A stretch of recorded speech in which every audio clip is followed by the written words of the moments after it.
Running স্টাফদের কর্মবিরতিতে প্রায় ৩০ ঘন্টা সারা দেশে ট্রেন চলাচল বন্ধ থাকার পর মধ্যরাতে সমঝোতায় সচল হয়েছে রেলপথ। বুধবার সকালে ঢাকার কমলাপুর থেকে জয়দেবপুর কমিউটার ট্রেন ছেড়ে যাওয়ার মধ্য দিয়ে ট্রেন চলাচল শুরু হয় বলে স্টেশন মাস্টার মোহাম্মদ আনোয়ার হোসেন জানান।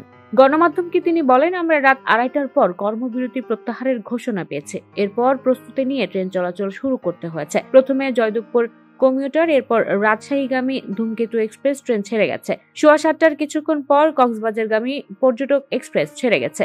মূল বেতনের সঙ্গে রানিং অ্যালাউন্স যোগ করে পেনশন এবং আনুতোষিকের দাবি পূরণ না হওয়ায় সোমবার মধ্যরাত থেকে কর্মবিরতি শুরু করেন রানিং স্টাফরা।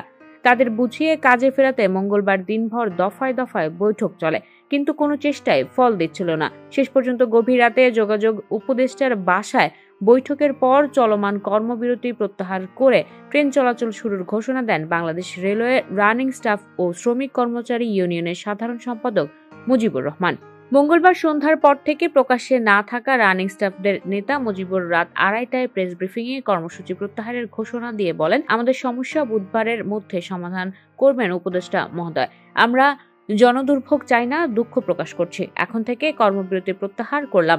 মিডিয়ার মাধ্যমে কর্মী ভাইদের বলতে চাই, আপনারা কাজে ফিরুন। উপদেষ্টা বলেছেন, আগের মতো আমরা যা পেয়ে আসছি তা পাবো। যোগাযোগ উপদেষ্টা মোহাম্মদ ফাউজুল করিম খান সাংবাদিকদের বলেন, আমি দায়িত্ব নিয়ে বলছি, আমি এটা করতে সক্ষম হব।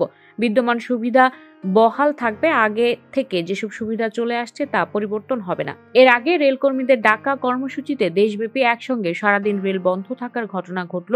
নিকট অতীত ঘেটে এমন ঘটনা স্মরণ করতে পারলেন রেল সংশ্লিষ্টদের অনেকেই। রেলকর্মীদের কর্মবিরতির খবর জেনেও আগাম টিকিট কেটে স্টেশনে আসা যাত্রীরা গন্তব্যে যাত্রা করতে না পেরে নজিরবিহীন এমন ঘটনার সাক্ষী হয়েছেন। ক্ষুব্ধ হয়ে প্রশ্ন রেখেছেন, আগে থেকে এমন কর্মসূচির ঘোষণা থাকার পরও এমন কর্মবিরতি হলো কিভাবে? সমাধান হলো না কেন? এর দায় কার?